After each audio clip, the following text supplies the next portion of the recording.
Welcome back to the channel. Hope you're all doing okay. And as you can hear, my voice is sort of getting back to normal. Now, first of all, 3.51 is still with the Avocati, and hopefully it will go to a wider PTU sometime soon.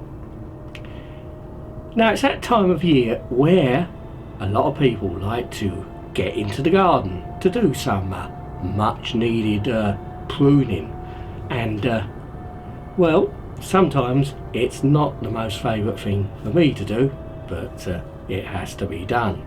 So you're probably wondering why I'm droning on about plants and gardens. Well, that's because in this week's Inside Star Citizen, the developers showed us what they're actually creating for the new Babbage landing zone on the planet Microtech. Now, at New Babbage, it's basically a habitation where you live in domes. That's because New Babbage is on Microtech, and Microtech is exceedingly cold. Now, I'm not sure how cold it is, but I don't think you'd want to go outside for long, not without protection. Now, the scientists on New Babbage are creating these genetically engineered plants. Obviously, some may be used for food. And in fact, some of those plants have actually been genetically engineered from Vandal plants. So hopefully those Vandal plants haven't got a taste for human flesh. Now, the developers told us that this vegetation isn't like your standard plants. They don't come in pots. They're actually plants and vegetation on a rather gigantic scale, to say the least. So this means that the domes at New Babbage must be exceedingly large. Now, towards the end of this little glimpse of what they're developing, they actually put down a human scale character model so we could compare the size to the plants, and as you can see, they're rather large.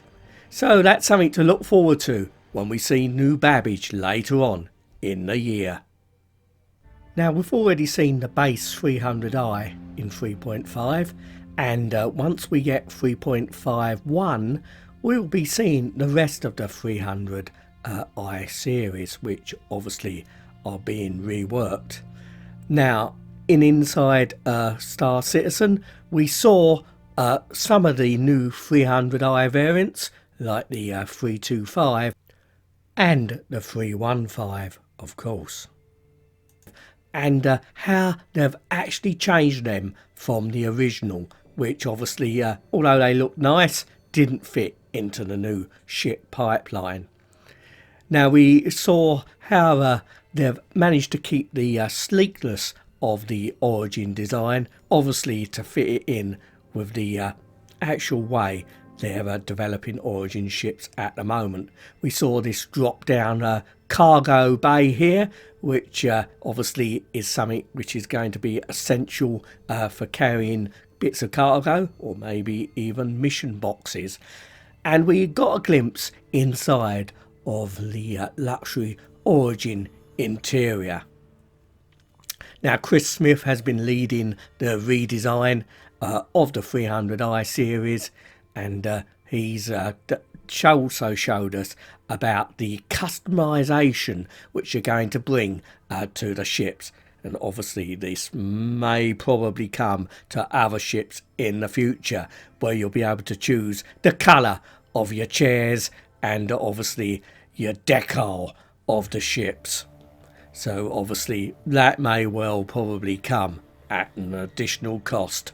So that's something to look out for in the future. Now, we also saw work being done on components. Now, obviously this isn't in game yet, but we saw how they're making components and sub-components and prototyping the gameplay which will be needed when you want to swap out certain components on your ship. So obviously they've got these things quite well planned, and it will be interesting to see what this gameplay offers when it eventually gets into the game.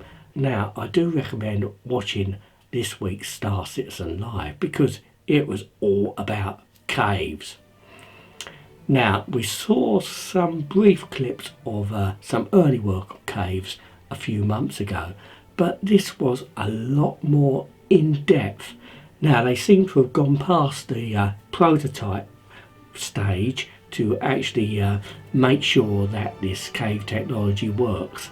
It's actually based on the same tools they're using to create the procedurally generated space stations and rest stops, and we saw quite a varied type of different caves with textures implemented, and also some AI which was put into the caves, which were obviously placeholders. They were pretty motionless, to be honest, but the work looked like it was pretty promising. Now, I don't expect to see this in game anytime soon, but obviously it will create a lot more gameplay opportunities for when you're on a moon or planet. Well, thank you very much for watching. Hope you enjoyed the video, and as always, please don't forget to like, and if you haven't already, please consider subscribing. Now, I'm afraid it's time for me to get into Area 18, as this is my stop.